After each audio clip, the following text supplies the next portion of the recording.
الحمد لله نحمده ونصلي ونسلم على رسوله الكريم أما بعد فيقول الله سبحانه وتعالى في القرآن الكريم أعوذ بالله من الشيطان الرجيم بسم الله الرحمن الرحيم وما أرسلناك إلا رحمة للعالمين وقال أيضا وإنك لعلى خلق عظيم وقال أيضا ألم نشرح لك صدرك ووضعنا عنك وزرك الذي أنقض ظهرك ورفعنا لك ذكرك صدق الله العظيم. عن عبد الله بن عمر رضي الله تعالى عنهما انه قال ما رايت احدا انجد ولا اجود ولا اشجع ولا اوضأ من رسول الله صلى الله عليه وسلم. புகழனைத்தும் அல்லாஹ் சுப்ஹானஹு வ தஆலா ஒருவனுக்கே உரித்தாகும். ஸலாத்தும் ஸலாமும் இறுதி நபி முஹம்மது ஸல்லல்லாஹு அலைஹி வஸல்லம் அவர்கள் மீதும் அன்னாரின் வாழ்க்கை வழிமுறைகளை அனுபவமாக எடுத்து நடந்து உலகத்தில் அல்லாஹ்வுடைய அல்லாஹ்வை திருப்தியை சந்தோஷத்தை அடைந்து கொண்ட சஹாபாக்கள், தாபிஊன்கள், தபவு தாபிஈன்கள், முஸ்லிம்கள், மூமின்கள் அனைவர்கள் மீதும் உண்டாவதாக. ஜும்ஆவுடைய கடமை நிறைவேற்றுவதற்காக அல்லாஹ்வின் வீட்டில் ஒன்று கூட இருக்கும் அல்லாஹ்வின் நல்லடியார்களே, அருமை இஸ்லாமிய சகோதரர்களே, அல்லாஹ் சுப்ஹானஹு வ தஆலா எவர்களுடைய வாழ்க்கையை எடுத்து நடக்குமாறு ஏவிருக்கிறானோ அப்படியே அல்லாஹ்வுடைய கட்டளைகளை மதித்து ஏற்று நடக்குமாறும் எவைகளை செய்ய வேண்டாம் என்று தடுத்திருக்கிறானோ ஹராமாக்கி இருக்கிறானோ அப்படியே அல்லாஹ்வுடைய தடைகளை ஹராம்களை அல்லாஹ் வெறுக்கின்ற விடயங்களை முற்றுமுழுதாக தவிர்த்து தக்வாவுடன் வாழுமாறு அடியேனையும் உங்களையும் நான் தக்வாவின் மூலம் வசை செய்கிறேன். இத்தகுல்லாஹ் ஹைசுமா குன்தும். இது 1446 ஆண்டில் ரபியுல் அவ்வல் மாதத்தின் முதலாவது ஜும்ஆவுடைய கடமை நிறைவேற்றுவதற்காக நாம் வந்து கொண்டிருக்கிறோம். வசந்த காலம், செழிப்பான காலம், ஒளிமயமான ஒரு மாதம், அகிலத்திற்கு ஒளிவூட்ட வந்த முஹம்மது ஸல்லல்லாஹு அலைஹி வஸல்லம் அவர்கள் பிறந்து வஃபாத்தாகிய 2 நிகழ்வுகள் நடந்த ஒரு மாதத்தை தான் நாம் இப்பொழுது எட்டியிருக்கிறோம். கண்ணியமானவர்களே, முஹம்மது ஸல்லல்லாஹு அலைஹி வஸல்லம் அவர்களுடைய உள்ரங்கம் வெளிரங்கம் இரண்டும் நாம் படிக்க வேண்டிய விடயங்கள். அல் ஹல்கு வல் ஹுல்க், வெளிப்படை தோற்றம், படைப்பமைப்பு, வெளி உருவங்கள், அடையாளங்கள், அதை படிப்பது மாத்திரமல்ல, அந்த அடையாளங்கள் நம்முடைய வாழ்க்கையிலும் நம்முடைய அடையாளங்களிலும் நம்முடைய உடல் உறுப்புகளிலும் பிரதிபலிக்க வேண்டும். வெறும் பரிசு வாங்குவதற்கும், சர்டிபிகேட் வாங்குவதற்கும், மெடல் வாங்குவதற்கும், டிகிரி செய்வதற்கும் அல்ல நபிகளுடைய வரலாறு. அல்லாஹ்விடத்தில் அந்தஸ்தை அடைவதற்கு வாழ்க்கையில் பிரதிபலிக்க வேண்டும்.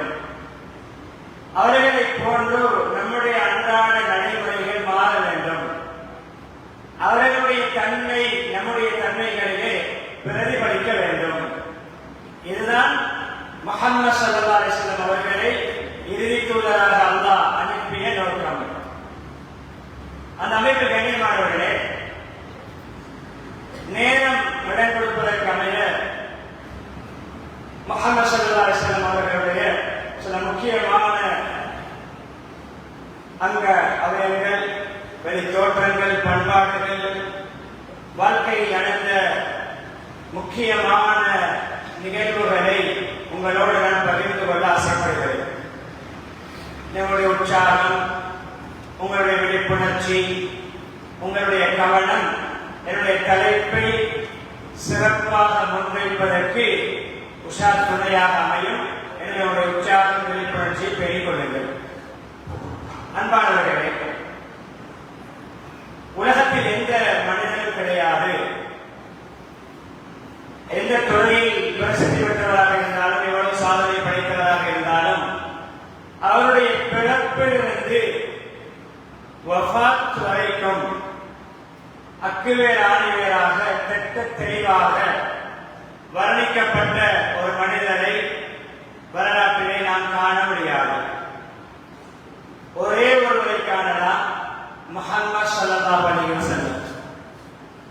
அவர்களுடைய பிறப்பின் பொழுது நடந்த அதிசயங்கள், அவர்களை பெற்றெடுத்த தாய் கொடுத்த அதை பற்றிய விவரங்கள், அவர்களுக்கு பாலூட்டியவர்கள், அவர்களுடைய ஒவ்வொரு கட்டங்கட்டமாக வரலாற்றிலே தெளிவாக பதியப்பட்டிருக்கிறது, எழுதப்பட்டிருக்கிறது. பல பல்துறை நோக்குடன் நபியவர்களை வர்ணித்திருக்கிறார்கள், பாராட்டியிருக்கிறார்கள், புகழ்ந்திருக்கிறார்கள். சிலர் தனி கவிதையிலேயே அவர்களை பற்றி புகழ்ந்து பேசியிருக்கிறார்கள். சிலர்கள் வரலாற்று நூல்களை, பெரும்பான்மையான பகுதிகளை அவர்களுடைய வரலாற்று ஒதுக்கியிருக்கிறார்கள். எனவே கண்ணியமானவர்களை நாம் படிக்க வேண்டும். வாழ்க்கையிலே முஹம்மது ஸல்லல்லாஹு அலைஹி வஸல்லம் அவர்களுடைய அன்பை, அந்த மஹப்பத்தை உண்மையாக உள்ளத்திலே பதிக்க வைக்க வேண்டும். அதை உறுதியாக மனதிலே நாம் ஆழப்பதிக்க வேண்டும் என்பதற்காகத்தான் இன்னும் எழுதிக் கொண்டேதான் இருக்கிறார்கள். எழுதி முடிக்கப்படாத தலைப்புகள் முடிந்தாலும் அதை பற்றிய ஆய்வுகளும், அதை பற்றிய விளக்கங்களும், அதை பற்றிய விரிவுரைகளும் இன்னும் வந்த வண்ணம் தான் இருக்கின்றன. அந்த அமைப்புடைய கண்ணியமானவர்களை, அந்த ஆமுல் ஃபீல் சொல்லப்படக்கூடிய யானை படை காபாவை தாக்க வந்து அழிந்து நாசமாகிய அந்த ஆண்டு ரபியுல் அவ்வலிலே முஹம்மது ஸல்லல்லாஹு அலைஹி வஸல்லம் பிறக்கிறார்கள். பிறப்பு தாயுடைய அந்த கற்பத்தில் இருந்த காலம் தாய் சொல்கிறார், சொன்னதாக வரலாற்றிலே பதியப்பட்டிருக்கிறது. ஏனைய தாய்மார்களுக்கு பிரசவ காலத்தில் ஏற்பட்ட வருத்தங்கள் எனக்கு ஏற்படவில்லை. வயிற்றில் இருந்தது தாய்க்கே வருத்தம் இல்லை. அப்படிப்பட்ட ஒரு அருள் நிறைந்த, பிறருக்கு கஷ்டம் கொடுக்காத ஒரு புனிதராகத்தான் நபி அவர்களை அல்லாஹ் இவ்வுலகத்துக்கு அனுப்பினார். பிறக்கும் பொழுது ஏற்பட்ட ஒரு கருத்திலே பெண்களுக்கு வெளியாகின்ற அந்த சில இரத்தங்கள் கூட எனக்கு வெளியாகவில்லை என்று தாய் சொன்னதாகவும் வரலாற்றிலே பதியப்பட்டிருக்கிறது. பிறக்கும் காலம் நெருங்கும் பொழுது தன்னுடைய இடுப்பு பகுதியிலிருந்து, வயிற்று பகுதியிலிருந்து ஒரு ஒளி அப்படியே பரவி, அந்த ஒளியினூடாக அந்த காலத்தில் வல்லரசாக இருந்த அந்த ஷாம் தேசத்துடைய பகுதிகளுக்கு அந்த ஒளி போய் படுவதை கண்ட காட்சியை தாய் வகிக்கிறார்கள். பிறந்தவுடன் உலகத்திலே பல மாற்றங்கள், பல அதிசயங்கள். அதில் ஒன்றுதான் காலாகாலம் அந்த இஸ்லாத்துடைய, அதாவது அந்த நிராகரிப்பாளர்கள் பல நூறு வருடங்கள் மூட்டப்பட்ட நெருப்பு அணைந்ததாக வரலாற்றிலே பதியப்பட்டிருக்கிறது. முஹம்மது ஸல்லல்லாஹு அலைஹி வஸல்லம் பிறப்பு அசத்தியத்தை, இறை நிராகரிப்பை, அல்லாஹ்வுக்கு வைக்கின்ற இணையை அழிக்கின்ற ஒரு பிறப்பாக அல்லாஹ் வைத்தார். சிறுபிராயம், பால் குடிக்கின்ற பருவம். முதலாவது தாய்ப்பால் ஊட்டினார்கள் அன்னை ஆமினா அவர்கள். அதற்கு அடுத்ததாக பாலூட்டியவர்கள் தான் அபூ லஹப், சிறிய தந்தையுடைய அடிமையாக இருந்த சுவைபா அம்மையார். நன்மாராயணம் சொல்கிறார்கள் போல அபூ லஹபிடம் உங்களுடைய சகோதரனுக்கு ஆண் குழந்தை பிறந்திருக்கிறது. அந்த சந்தோஷத்தால், மகிழ்ச்சியால் அந்த சுவைபா என்ற அடிமையை அவர் உரிமை விடுகிறார். நீண்டிலிருந்து சுதந்திரம் பெற்றவர். சகோதரனுக்கு பிள்ளை பிறந்த அந்த ஆனந்தம் அடிமைக்கு உரிமை. அடிமைத்தனத்திலிருந்து உரிமை பெற்று ஒரு சுதந்திரமான பெண்ணாகத்தான் முஹம்மது ஸல்லல்லாஹு அலைஹி வஸல்லம் அவர்களுக்கு பாலூட்டினார்கள். அதற்கு பின்னால் தான் ஒரு சூழலுக்காக, ஒரு கலாச்சாரத்துக்காக, ஒரு நல்ல பண்பாடுள்ள பிள்ளையாக வளர வேண்டும் என்ற நோக்கில் கிராமப்புறங்கள், நல்ல ஒழுக்கமுள்ள நாகரிகமான கலாச்சாரம் உள்ள கிராமப்புறங்கள், அங்கிருந்து செவிலித்தாய்மார்களிடம் பிள்ளைகளை ஒப்படைப்பார்கள். எல்லோரும் வேகமாக வந்து பணக்கார குழந்தைகளை முதலாவது எடுத்துக் கொண்டு போவார்கள். எந்த குழந்தையை பாலூட்டுவதற்காக எடுத்தால் வருமானம், ஊதியம் அதிகமாக கிடைக்குமோ அப்படியான குழந்தைகளை விரைவாக வந்து எடுத்துச் செல்வார்கள். அப்படி பெண்கள் எல்லாம் எடுத்துவிட்டு திரும்புகின்ற நேரத்தில் தான் ஹலீமா சாதியா என்ற பெண்மணி பலகீனமான, மெதுவாக பயணிக்கின்ற அவருடைய அந்த கழுதையிலே வந்து கொண்டிருக்கிறார்கள். எடுத்துக்கொண்டு எல்லோரும் போகின்ற பொழுதுதான் வந்து சேர்க்கிறார்கள். அவ்வளவு பலகீனமான ஒரு வாகனம். வந்து பார்த்தால் ஒரு குழந்தை தான் எஞ்சி இருக்கிறது. அந்த குழந்தையுடைய தந்தை யார் என்று கேட்டால், தந்தை இல்லாத அனாதையாக பிறந்த குழந்தை. அவளுடைய குடும்பத்தார்கள் பேசி இவ்வளவு தூரம் வந்து விட்டோம், தந்தையோடு கணவரோடு அபிப்பிராயம் கேட்டு மசூரா செய்து என்ன செய்ய வந்தோம், எடுப்போம் என்று செய்ய வழி இல்லாமல் சுமந்த குழந்தைதான் முஹம்மது என்ற அந்த குழந்தை. ஸல்லல்லாஹு அலைஹி வஸல்லம் தூக்கி எடுத்து நெஞ்சோடு அணைத்து வாகனத்தில் ஏறியதுதான் தாமதம். வரும் பொழுது ரிட்டர்ன் போய்கொண்டிருந்த வாகனங்களை எல்லாம் ஓவர்டேக் பண்ணிக்கொண்டு இந்த வாகனம் முந்தி செல்கிறது. எல்லாரும் கேட்கிறார்கள், ஹலீமா நீ வந்த வாகனம் தானா இது? நீ வந்த வாகனமா? நான் வந்த வாகனம் தான். என்ன ஒரு மாற்றம், என்ன ஒரு வேகம், ஏன் இவ்வளவு உற்சாகமாக அந்த வாகனம் பயணிக்கிறது? ஹலீமா சாதியா என்ன சொல்றார்கள், அவர்களுக்கு ஒரு குழந்தை இருந்தது, பால் குடிக்கின்ற, அவர்கள் ஒரு பால் குடிக்கும் ஒரு குழந்தை. தான் பால் ஊட்டுவதற்கு நபி அவர்களை அவர் பொறுப்பேற்றார். நான் என்னுடைய நெஞ்சோடு அந்த குழந்தை அழைத்த பொழுது என்னுடைய உடம்பிலே ஒரு உற்சாகம், ஒரு தெம்பு ஏற்பட்டது. அவர்கள் ஒரு கஷ்டமான ஒரு வறிய குடும்பத்து பெண். அவர்கள் தன்னுடைய குழந்தைகளுக்கு பால் ஊட்டுவதற்கு கூட உடம்பிலே அந்த அளவுக்கு பால் சுமக்காத அந்த அப்படியே அந்த பலகீனமாக இருக்கிற உடம்பு ஒரு உற்சாகம் ஏற்பட்டது, ஒரு உத்வேகம் ஏற்பட்டது. என்னுடைய வாகனம் மெதுவாக பயணிக்கின்ற வாகனம் அந்த குழந்தையை தூக்கி அமர்ந்தவுடன் அது வேகமாக பயணித்தது. என்னுடைய ஊருக்கு போய் சென்றால் என்னுடைய வீட்டு சூழல் இருக்கின்ற அந்த மரங்கள், செடி கொடிகள் எல்லாம் வறண்டு போய் காய்ந்து போயிருந்தன.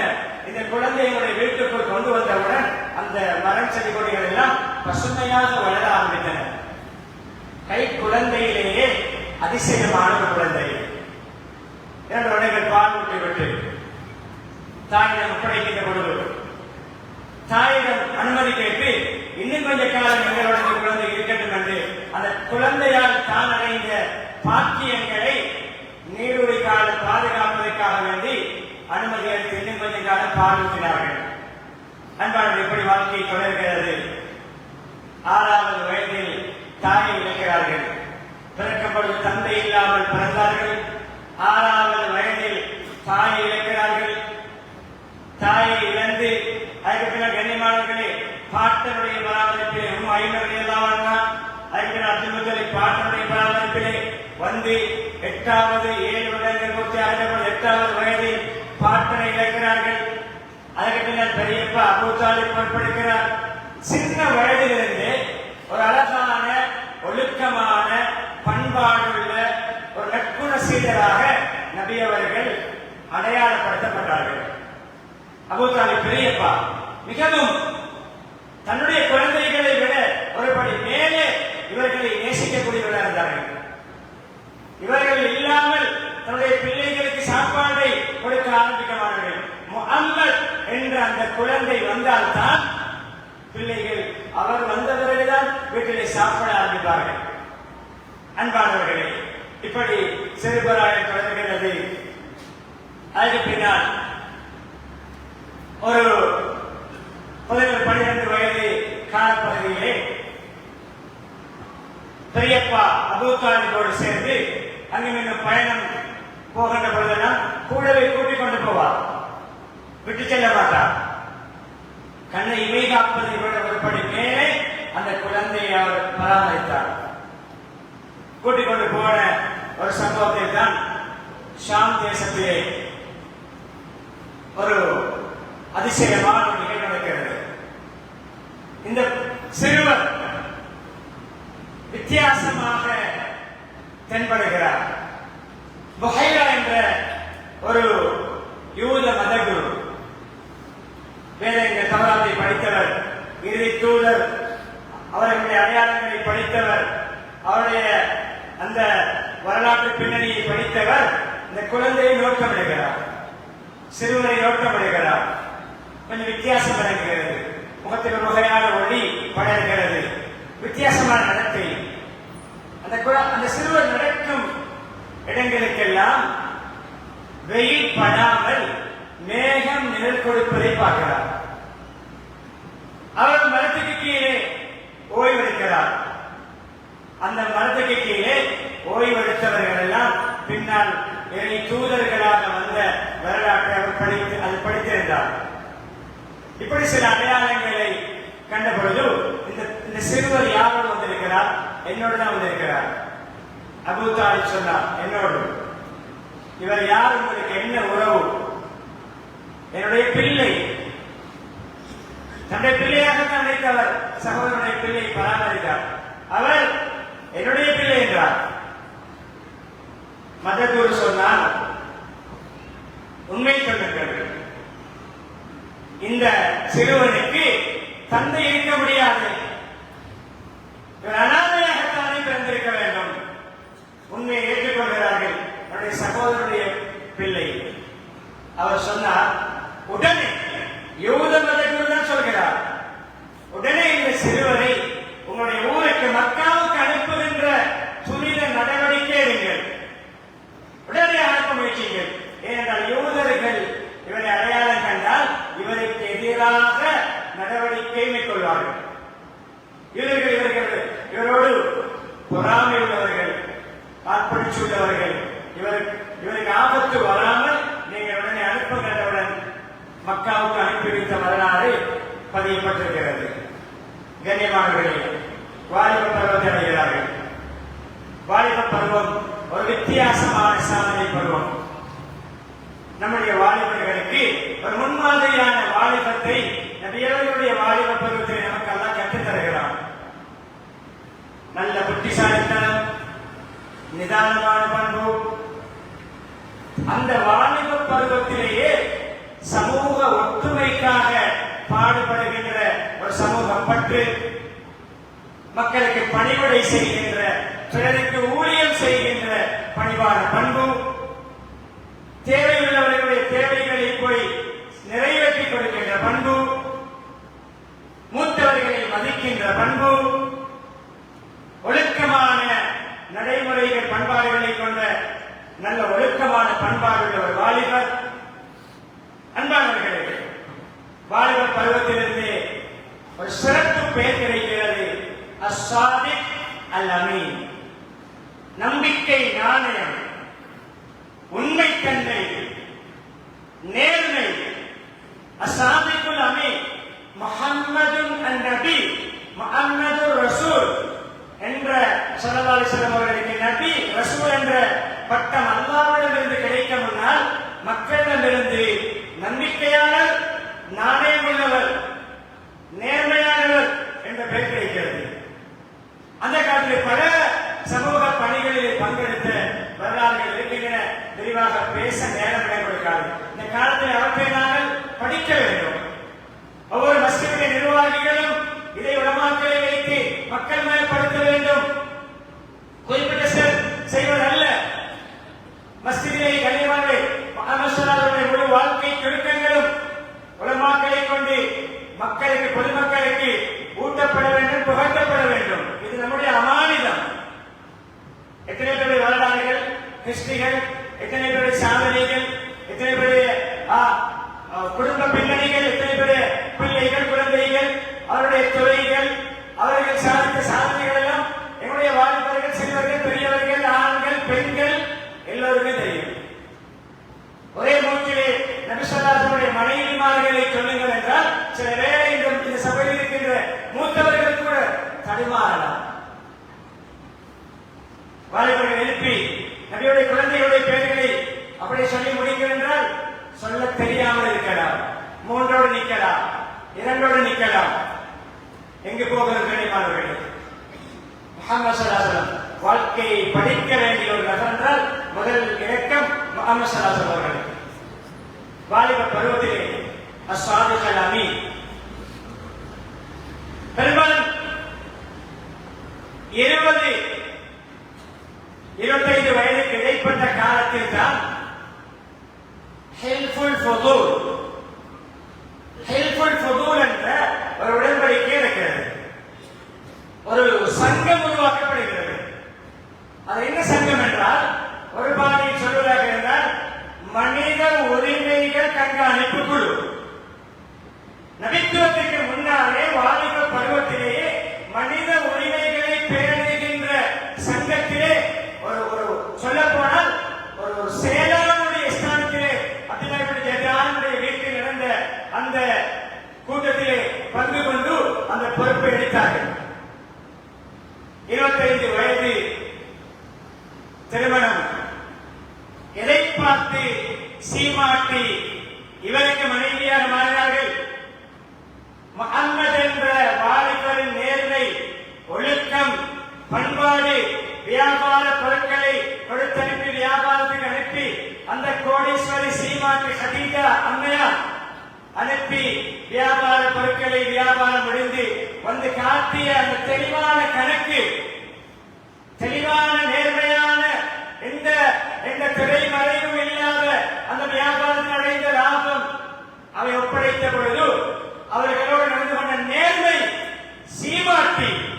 பெரிய சொத்து சம்பந்தம் சொந்தமான குடும்பம் அல்ல, பெரிய காணிபூமியின் சொந்தமான குடும்பம் அல்ல, கௌரவமான குடும்பம், நல்ல நேர்மையான குடும்பம் என்றால் பணம் அமைப்பதில் நடுத்தரமான குடும்பம், மத்திய தரம்.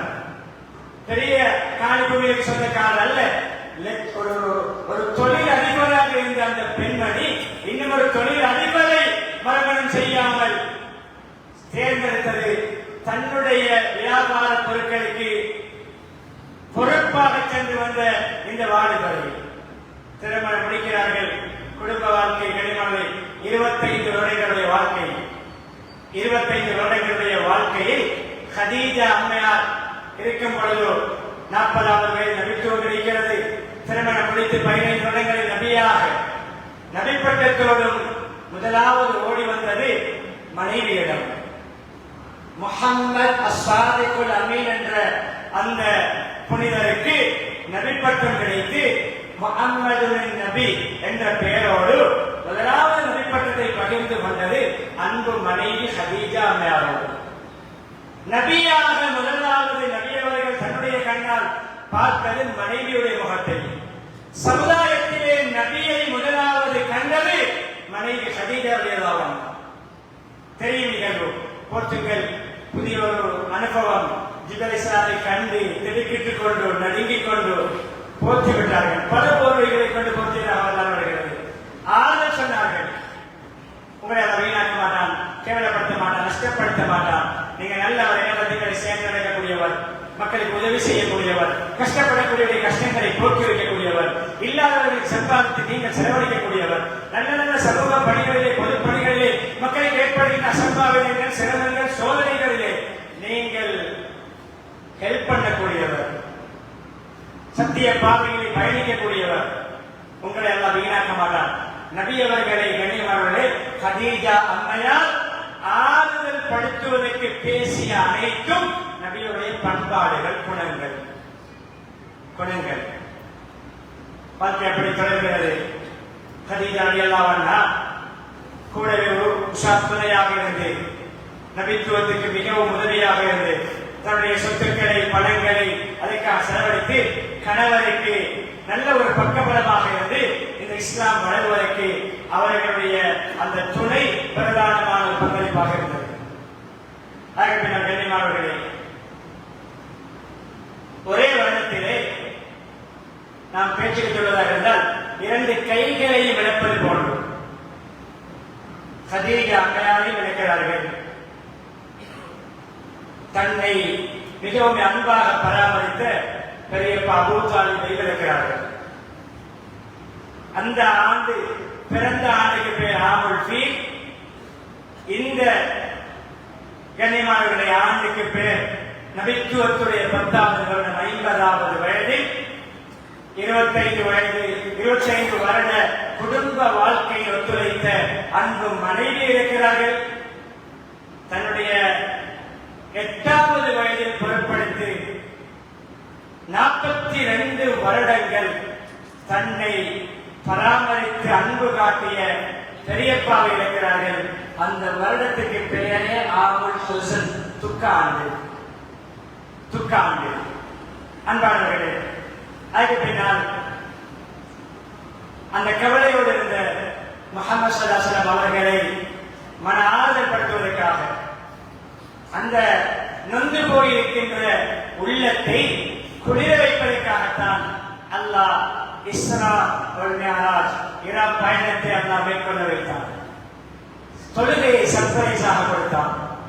ஒரு இன்ப அதிர்ச்சியாக அவர்கள் கண்ணீர் வடித்துக் கொண்டு கவலையோடு இருக்கும் பொழுது, கண்ணியமானவர்களே, அவர்களை ஆறுதல் படுத்துவதற்காக அல்லாஹ் அழைத்து ஒரே இரவில் மக்காவிலிருந்து அந்த மஸ்ஜித் அக்ஸாவுக்கு அழைத்து அங்கே நபிமார்களுக்கு இமாமத் செய்து அங்கிருந்து புராக்கியோடாக அப்படியே அல்லாஹ்வை சந்திக்க வைத்து ஜிப்ரீல் அலைஹிஸ்ஸலாம் கூட ஒரு கட்டத்தில் நின்று விட்டார்கள். என்ன ஜிப்ரீல் நின்று விட்டீர்கள், கூடவே வந்தீர்கள்? இல்லை, இதற்கு அங்கால் நான் ஒரு எடுத்து வைத்தால் அல்லாஹ்வின் அந்த வல்லமை மிகு ஜோதி அந்த ஒளியால் நான் கருகி விடுவேன். அதையும் தாண்டி முஹம்மது ஸல்லல்லாஹு அலைஹி வஸல்லம் அவர்களை அல்லாஹ் வரவேற்றார். நெருக்கமாக வரவேற்று அல்லாஹ் தொழுகையை பரிசாக கொடுத்த அந்த வரலாறு வாழ்க்கையில் முக்கியமான வரலாறு. அன்பானவர்களே, அப்படி என்னுடைய வாழ்க்கை தொடர்கிறது. நபித்துவத்துடைய 23 வருடம், மக்காவுடைய 13 வருடம், மதீனாவுடைய 10 வருடங்கள் நபித்துவத்திலே கண்ணியமான முஹம்மது ஸல்லல்லாஹு அலைஹி வஸல்லம் அவர்கள் பல சேவைகளை செய்தது நாம் புரிந்து வைத்திருக்கிறோம், விளங்கியிருக்கிறோம். இறுதி கட்டத்திலே ஒவ்வொரு உரோமமாக வர்ணிக்கப்பட்ட ஒரு மனிதரை உலகத்தை காட்ட முடியாது. உச்சந்தரை முதல் உள்ளங்கால் வரைக்கும் வர்ணிக்கப்பட்ட எவரையும் நாம் தேடி கண்டுபிடிக்க முடியாது முஹம்மது ஸல்லல்லாஹு அலைஹி வஸல்லம் அவர்களை தவிர. அந்த அளவுக்கு வர்ணிக்கப்பட்டிருக்கிறது. முடி எப்படி வளர்ப்பார்கள், எப்படி முடியை வாரி அதை கண்காணிப்பார்கள், காது சுவை வரைக்கும் அதை தாண்டால் பெரும்பாலும் முடி சில கட்டங்களை தாண்டி இருக்கிறது. சில காரணங்கள், முடி ஒரு பகுதியை வடித்து மறுபகுதியை வளர்ப்பது அனுமதிக்கப்பட்ட முறையாக. எல்லா முடியும் சமமாக இருக்கும், நீளமாக வளர்ப்பார்கள், நடுவால் பிரித்து வாழ்வார்கள். முடியை தலையை பிரித்து வாழ்ந்த அந்த வாழும் பொழுது நடுவில் அந்த வாரிய அடையாளம் இருக்கும், இடைவெளி இருக்கும். இடைக்கிடையே எண்ணெய் பூசி தலையை மன்னிக்க வேண்டும், டையடித்து ஜெல் பூசி அல்ல, எண்ணெய் பூசி, ஜெய்தூன் பூசி தலையை மெயின்டைன் பண்ணுவார்கள். அதே சொன்னார்கள், யாருக்கு முடி இருக்குமோ ரெஸ்பெக்டாக அந்த முடியை மெயின்டைன் பண்ணுங்கள். திரும்பும் நெற்றி வளைக்கப்பட்டிருக்கிறது, நெற்றி விசாலமாக இருக்கும், முகம் வட்ட வடிவத்தில் இருக்கும், பௌர்ணமி போன்றிருக்கும். பலர் சொன்ன வாழ்க்கை சொன்ன சான்றுகள் தான். நான் பௌர்ணமியை பார்த்தேன், முஹம்மது ஸல்லல்லாஹு அலைஹி வஸல்லம் முகத்தையும் பார்த்தேன். பௌர்ணமியை விட நபியவருடைய முகம் ஸல்லல்லாஹு அலைஹி வஸல்லம் முகம் பிரகாசமாக இருந்தது.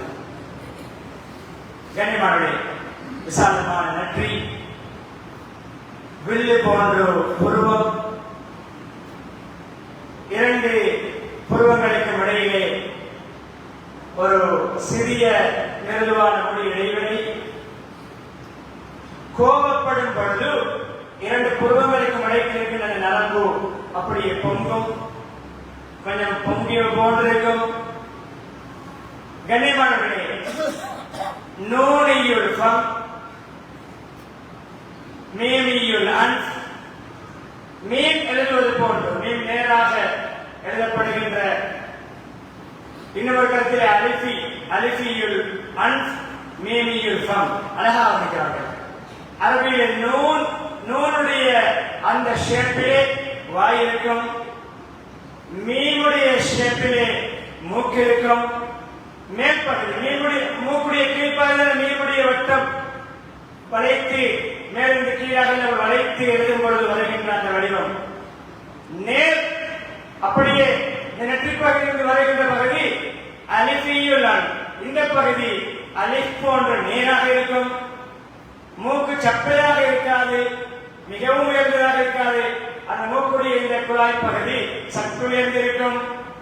நெற்றிக்கும் மூக்குக்கும் இடையிலே வேறுபாடுகள் இல்லாமல் நெற்றியோடு சமமாக இருக்கும். ஆனால் முகத்துடைய பகுதியிலிருந்து நீ உயர்ந்து அந்த மூக்கு உயர்ந்திருக்கும். நபியுடைய கன்னம் விசாலமாக இருக்கும், மிருதுவாக இருக்கும். கழுத்து துனியா ஜீவி துனியா அந்த கோனிக்காவுடைய அந்த பொம்மையுடைய கழுத்து எப்படி ஒரு பினிஷிங்காக இருக்குமோ அது போன்று பினிஷிங்காக இருக்கும். சிரித்தால் அடுக்கி வைக்கப்பட்ட முத்துக்கள் போன்று பற்கள் பிரகாசிக்கும். முத்துக்கள் வெளியிலே சிதறுவது போன்ற ஒரு ஃபீலிங் எங்களுக்கு ஏற்படும். சிரிப்பு அன்பானவர்களே, புஜப்பகுதி ஷோல்டர் விசாலமாக இருக்கும். நெஞ்சிலே தொப்புள் வரைக்கும் அப்படி ஒரு லைனாக சாதாரணமான முடிவடைந்திருக்கும். இலகுவான முடி நெஞ்சு பகுதியில் முடிவடைந்திருந்தது. நடுத்தரமான உயரமுள்ளவர்கள் நடக்கும் பொழுது மேட்டிலிருந்து பள்ளத்தில் இறங்குவது போன்று நடப்பார்கள். யாராவது கூப்பிட்டால் முழுமையாக திரும்பி பார்ப்பார்கள். முசாஃபஹா செய்தால், கை கொடுத்தால் கையை எடுக்கும் வரைக்கும் தன்னுடைய கரங்களை எடுக்க மாட்டார்கள். அன்பாளர்களே, வர்ணிப்பு சென்று கொண்டிருக்கிறது. நேரம் விடை கொடுக்காத காலப்போக்கிலே உலமாக்கள் படிக்க வேண்டும். உள்ளங்கால் கூட நிலத்திலே காலை வைத்தால் நிலத்துக்கும் காலைக்கும் இடையில் சிறிய ஒரு இடைவெளி இருக்கும். அனஸ் அவையெல்லாம் சொல்கிறார்கள், நான் எத்தனையோ பட்டு துணிகளை தொட்டு பார்த்திருக்கிறேன், மிருதுவான பட்டுக்களை தொட்டிருக்கிறேன். ஆனால் முஹம்மது ஸல்லல்லாஹு அலைஹி வஸல்லம் அவருடைய உள்ளங்கையை விட மிருதுவான எந்த துணியையும் நான் தொட்டது கிடையாது. மிருதுவான உள்ளங்கை உள்ளவர்கள். அன்பானவர்களே, எல்லா வர்ணனைகளையும் சுருக்கமாக 4 அடிகளிலே ஹஸ்ஸான் இப்னு சாபித் ரலியல்லாஹு அன்ஹு அவர்கள் அழகாக வர்ணித்திருக்கிறார்கள். அதனோடு நான் முடித்துக் கொள்கிறேன். أحسن منك لم تر قط عيني وأجمل منك لم تلد النساء خلقت مبرأ من كل عيب كأنك قد خلقت كما تشاء. 4 வரிகள் கவிதை, முழு அழகு. என்னுடைய கண்கள் உங்களை விட அழகானவரை கண்டது கிடையாது. وأجمل منك لم تلد النساء உங்களை விட அழகான ஒருவரை இந்த தாய்மார்களும் பெற்றெடுத்தது கிடையாது.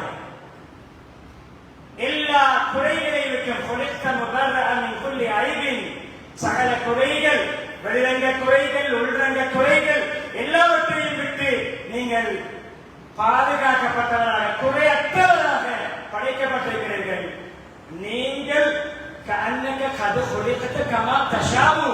நீங்கள் விரும்பியபடியே படைக்கப்பட்டது போல் இருக்கிறீர்கள். அவர்களுடைய அழகின் சுருக்கமான வர்ணனை. பல மாதிரி வர்ணித்திருக்கிறார்கள். படிப்போம், அன்பை உள்ளத்திலே கொள்வோம், நாராயண நபியவர்களை செலவாத்து ஓதுவோம், சுன்னத்துகளை கடைபிடிப்போம், யாருடைய வாழ்க்கை முறைகளையும் நாம் முன்னே மதித்து உட்படுத்தாமல் முஹம்மது ஸல்லல்லாஹு அலைஹி வஸல்லம் வாழ்க்கையை முதன்மைப்படுத்துவோம். அவருடைய சுன்னத்தை பின்பற்றினால் ஷஃபாத் கிடைக்கும். ஹவுல் கௌசரிலே நீரவருடைய கரங்களால் அருள் கிடைக்கும். அவருடைய சகவாசத்தில் இன்ஷா அல்லாஹ் சுவர்க்கத்தில் இருக்க கிடைக்கும். எனவே அகிலத்தாருக்கு அருளாக உங்களை அனுப்பியிருக்கிறோம். உங்களுடைய நெஞ்சை விரிவாக்கினோம். உங்களுடைய சுமைகளை உங்களை விட்டு நாங்கள் இறக்கி வைத்தோம். உங்களுடைய முதுகை உடைக்கின்ற அளவுக்கு வந்த சோதனைகள். அங்கே அபூ தாலிப், ஹதீஜா அம்மையார் வஃபாத்தாகிய பின்னர் நெங்கிய ஆறுதல் படுத்துகின்ற சூறா தான் அலம் நஷ்ரஹ் சூரா. அந்த ஆயத்தில் ஓதினே அலம் நஷ்ரஹுடைய கண்ணியமானவர்களே 4 ஆயத்துகள் ரஃபஅனா லக்க திக்ரக், உங்களுடைய நாமத்தை, பிரஸ்தாபத்தை, உங்களுடைய புகழை, உங்களுடைய புகழ் மாலை நாங்கள் உயர்த்திவிட்டோம். உயர்த்திவிட்டார் அல்லாஹ். நபியவர்களை யாரும் எவரும் எந்த விரோதிகளும் கீழே போட முடியாது. அவருடைய அந்தஸ்து உயர்ந்து கொண்டேதான் போகும்.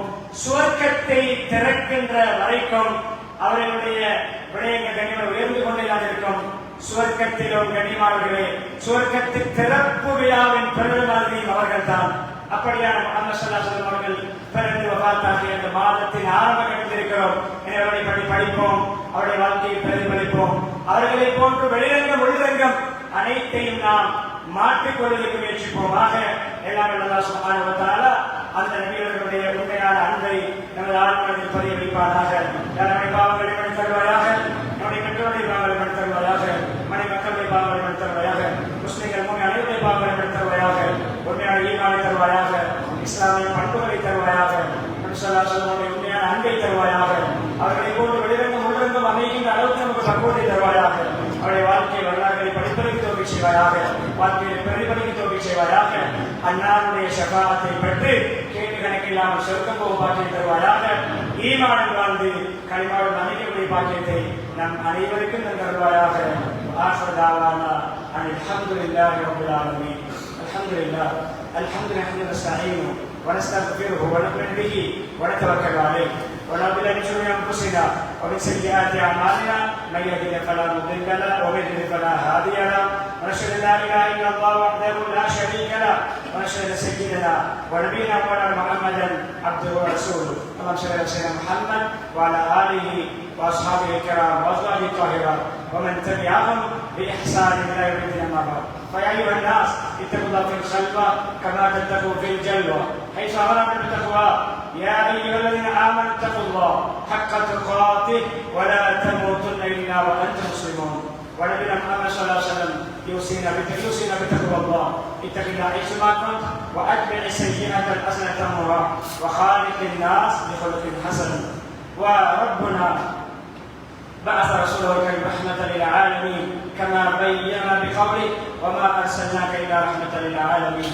ورفع ذكره على مستوى العالم حيث قال ألم نشرح لك صدرك ووضعنا عنك وزرك الذي أنقض ظهرك ورفعنا لك ذكرك.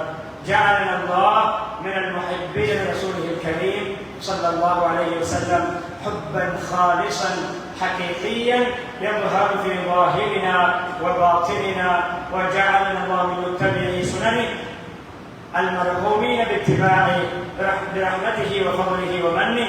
بارك الله لي ولكم في القرآن العظيم ونفعني وإياكم بالآيات والذكر الحكيم.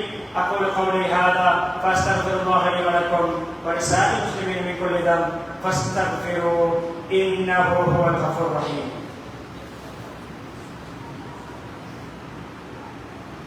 اللهم صل وسلم وبارك عليه